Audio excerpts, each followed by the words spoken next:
قناة فضيلة الشيخ هشام بن فؤاد البيلي على اليوتيوب تقدم لكم هذه المادة.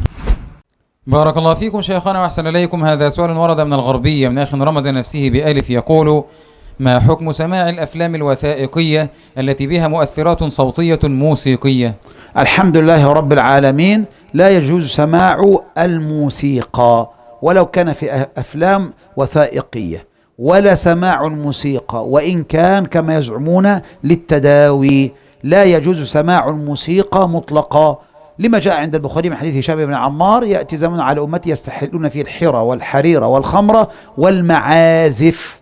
والمعازف فلا يجوز ذلك.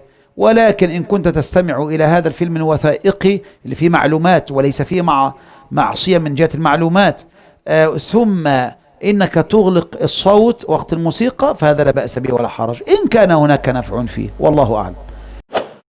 لا تنسوا الإعجاب بالفيديو والاشتراك في القناة.